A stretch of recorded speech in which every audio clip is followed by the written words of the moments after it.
Hey everyone, and welcome to today's Explainer. I am so incredibly excited you're joining us. Today, we're unpacking a classic, absolutely beautiful story translated from its original sources. It's a tale passed down through generations to highlight a fundamental truth about the human experience. It's called The Harvest of Persistence, or originally, Mehanat Kapal. I absolutely love digging into narratives like this, because they take a really simple, grounded idea and turn it into a blueprint that we can literally all learn from. So grab a coffee, get comfortable, and let's explore this timeless story together. Right off the bat, let's dive into a massive, foundational question. Can destiny be changed merely by hard work? I mean, we hear it all the time, right? That whole pull yourself up by your bootstraps mentality. But when the odds are completely stacked against you from day one, is pure, unadulterated effort actually enough to rewrite your future? Well, that's exactly the core journey of our narrative today. Keep this question in the back of your mind as we watch our protagonist's story unfold. Chapter 1. Ramu and his dedication. Okay, so our story takes root in this small, quiet village, right on the edge of a dense, imposing forest. Out here, resources are super scarce, and life is deeply, deeply connected to the earth. And in this village, we meet Ramu. He's a young man hailing from a family of poor farmers. His parents had very little, and honestly, because of that, Ramu didn't really get to have a carefree childhood. He'd been dutifully helping his folks in the field since he was just a little kid. His entire life was totally defined by agriculture, survival, and just doing whatever he could to help his family make ends meet. So as you can imagine, Ramu's life wasn't exactly a cozy 9-to-5 job. We are talking waking up long before the sun even peaks over the horizon and grinding out in those fields until late into the night. It was a grueling schedule that would, frankly, break most of us. I mean, I know I complain if my internet is slow for 5 minutes, but Ramu, he was out there doing back-breaking labor day in and day out. But here's the thing. He held on to this foundational belief that drove him through all that exhaustion. He knew, deep in his bones, that absolutely nothing in this world is achieved without hard work. Chapter 2. The Landlord's Big Challenge. Then, suddenly, the village landlord, the zamindar, makes this grand, sweeping announcement to the whole village. He says, a big prize to whoever grows the most wheat. Now, this is a total game changer. For a community of struggling farmers, a big prize from a wealthy landlord isn't just a pat on the back, It's a life-altering amount of wealth. And Ramu, despite literally having fewer resources than almost everyone else, makes a massive decision. He decides to step up. He is going all in on this high-stakes competition. Chapter 3. Day and night's hard work. Now, Ramu's approach to this contest wasn't just chaotic, frantic energy. It was a highly focused, calculated process. Step 1, he dug the soil, meticulously preparing the earth.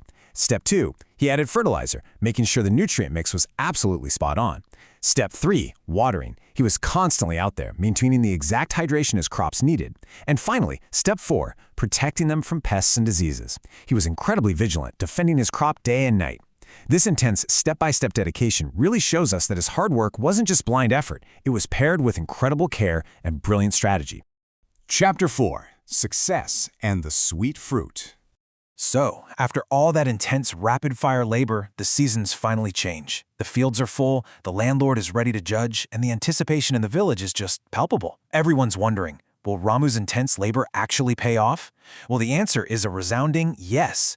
Ramu's crop was the very best in the entire village. I mean, it wasn't even close. His wheat was the most abundant, the healthiest, the absolute finest of the bunch. It was an overwhelming victory. And, staying true to his word, the landlord hands Ramu the massive grand prize. He actually did it. This moment proved a very simple truth to everyone watching. The fruit of hard work is always sweet. Seeing Ramu win didn't spark a bunch of jealousy either. It was this huge emotional payoff that made the whole village realize this fundamental truth. People were just deeply, deeply impressed by his dedication. His success proved, without a doubt, that pure, unadulterated effort yields absolutely beautiful results. Chapter 5. The True Lesson of the Story. But you know what? What Ramu does next is what truly sets him apart. He didn't just hoard his newfound wealth or run off. Instead, he made two selfless, incredibly visionary investments. First, he invested in his own education so he could grow beyond just physical labor and continue to learn and evolve. And second, he poured his resources directly back into village development.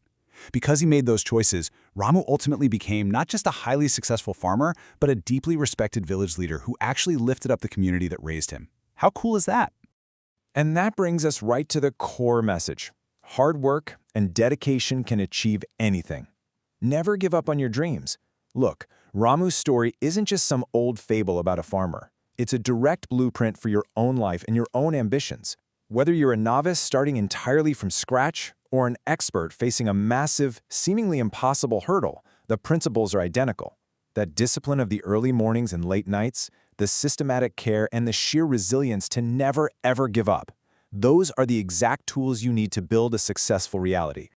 So, I want to leave you with this final, provocative thought to ponder today. What is the field of your dreams where you must work hard? Seriously, think about it. We all have our own metaphorical field, right? A passion project, a massive career goal, maybe a personal ambition that requires digging, fertilizing, watering, and protecting. Figure out what your wheat is and ask yourself, are you willing to put in that Ramu-level dedication to see it grow?